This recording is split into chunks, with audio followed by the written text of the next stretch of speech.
Dan kita saksikan ada orang di Bandar Lampung itu yang memakai kaos biru dan memakai topi, yang katanya dia adalah ketua RT 12 di komplek tersebut, namanya Wawan. Dan saya minta kepada kepolisian untuk menangkap dia.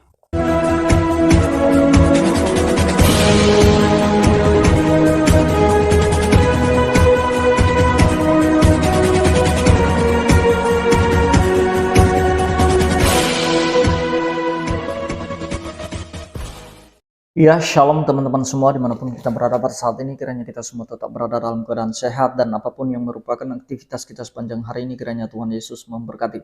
Dan kembali berjumpa lagi di channel kita ini, yaitu Zemayani Yasin. Terima kasih buat teman-teman semua dan juga para sahabat yang sudah mendukung perkembangan channel ini dengan setia, dan kiranya kita tetap menggunakannya untuk menjadi berkat bagi semua orang.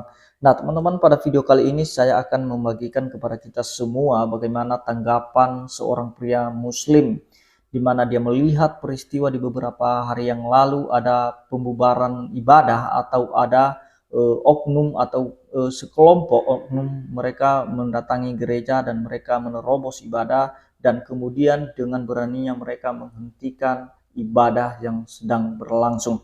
Nah teman-teman, mari kita akan mendengarkan bagaimana tanggapan Pak Guntur ini, dia sebagai seorang pria muslim. Videonya yang berikut ini. Shalom, Shalom Aleichem, Om Swastiastu, Namo Buddhaya, Widedong Cien, Rahayu, Salam Nusantara. Kembali terjadi lagi peristiwa yang menyakitkan dan menyedihkan. Ibadah hari Minggu jemaat gereja Kristen Kemah Daud di Bandar Lampung dihentikan paksa.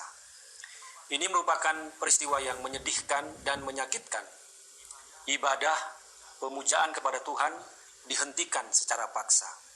Dan respon jemaah seperti yang kita dengar di awal video ini, ada seorang ibu-ibu yang menangis histeris dengan mengatakan semoga pelakunya dimaafkan. Bagi saya sendiri sebagai seorang muslim, mencoba membayangkan bagaimana kalau ibadah hari Jumat, sholat Jumat. Karena ibadah hari Minggu itu setara dengan ibadah hari Jumat, Jumatan.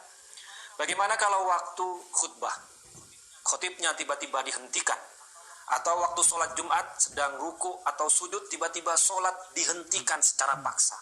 Coba kita bayangkan betapa menyedihkan dan menyakitkan peristiwa hal ini.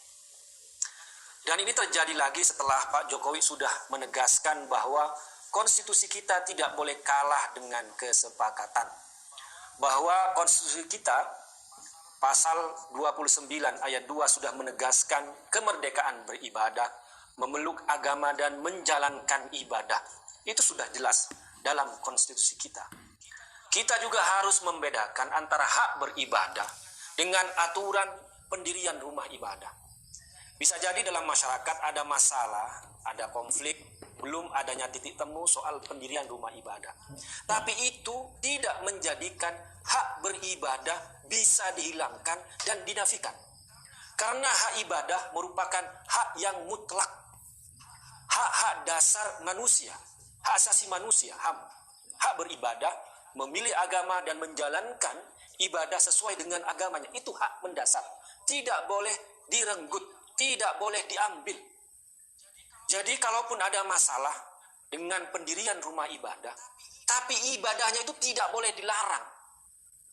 Misalnya ada masalah dengan pendirian gereja, kita selesaikan. Tapi kalau orang Kristen mau ibadah, mau kebaktian, tidak boleh dilarang. Atau juga ada masalah dengan pendirian musola atau masjid. Nah, orang Islam juga tidak boleh dilarang sholatnya. Sholat 5 waktunya tidak boleh dilarang. Ibadah Jumatannya juga tidak boleh dilarang. Hanya dengan alasan masalah musola, masalah masjid menjadi masalah di pendirian. Nggak bisa. Ini yang harus kita bedakan. Yang harus kita mengerti bersama-sama. Kemudian juga kalau aturan, misalnya dalam peraturan bersama Menteri nomor 9 tahun 2006, soal salah satunya di dalamnya adalah pendirian rumah ibadah, kita harus membaca secara seksama. Ada di pasal 14, di ayat 3, pemerintah daerah harus berkewajiban memfasilitasi pendirian rumah ibadah. Itu sudah jelas. Kemudian kalaupun tidak bisa, ada di pasal selanjutnya di bab 5 soal memberikan izin sementara untuk gedung sebagai rumah ibadah. Itu juga kewajiban pemerintah daerah. Jadi pemerintah daerah tidak boleh lepas tangan soal kewajiban ini. Memang ada aturan pendirian rumah ibadah, soal tanda tangan, soal kesepakatan, dan lain-lain sebagainya. Tapi sekali lagi, hak beribadah, hak menjalankan ibadah, itu tidak boleh dilarang. Dan dalam peraturan tersebut juga pemerintah daerah berkewajiban memfasilitasi pendirian rumah ibadah dan kalau tidak bisa, menyediakan gedung sebagai rumah ibadah. Itu sudah jelas dalam peraturan bersama Menteri nomor 9 tahun 2006. Kenapa kok dilanggar? Oleh karena itu, peristiwa di Bandar Lampung itu dan juga peristiwa yang sebelumnya yang melarang umat Kristen beribadah hanya dengan dalih soal gereja dan sebagainya, itu merupakan pelanggaran terhadap hak asasi manusia, pelanggaran terhadap konstitusi kita, dan juga pelanggaran terhadap peraturan bersama Menteri. Dan kita saksikan ada orang di Bandar Lampung itu yang memakai kaos biru dan memakai topi, yang katanya dia adalah ketua RT 12 di komplek tersebut, namanya Wawan, dan saya minta kepada kepolisian untuk menangkap dia, karena dia telah melakukan provokasi, karena dia telah melakukan kekerasan dengan menghentikan paksa ibadah. Apalagi suasana ibadah masih berlangsung, kemudian juga komentar dari teman saya yang Kristen, itu altar itu tidak boleh dimasuki. Tapi ini si Wawan main enaknya saja, naik ke atas altar kemudian teriak-teriak menghentikan ibadah. Itu tidak bisa ditoleransi. Maka kepolisian harus menangkap dia, harus menangkap Wawan, pelaku penghentian paksa ibadah di gereja Kristen Kemah Daud di Bandar Lampung. Karena tindakan itu provokasi. Kita tidak mau ada reaksi atau balasan dari pihak yang lain yang bisa mengancam kerukunan umat beragama di negeri ini. Karena itu, mari kita hormati, kita hargai, kita sama-sama menghormati hak ibadah orang lain, karena itu merupakan hak dasar, merupakan hak yang sudah dijamin oleh konstitusi kita, dan kita jangan terpancing melakukan aksi-aksi provokasi. Hentikan segala bentuk diskriminasi dan kekerasan terhadap ibadah umat-umat beragama di Indonesia. Demikian, wassalamualaikum warahmatullahi wabarakatuh. Itu videonya teman-teman, tanggapan dari Pak Guntur ini, supaya ini menjadi edukasi bagi mereka yang suka mempersekusi gereja dan mereka suka membubarkan ibadah orang Kristen. Dan kita percaya bahwa segala nubuatan yang tertulis dalam Alkitab itu pasti tergenapi teman-teman, bahwa kita itu dibenci karena nama Yesus. Kita percaya bahwa alasan masalah izin gereja itu bukanlah alasan yang utama, tetapi karena mereka melihat kita menyembah kepada Kristus, menyembah kepada Yesus, itulah yang sebenarnya membuat mereka benci terhadap orang Kristen.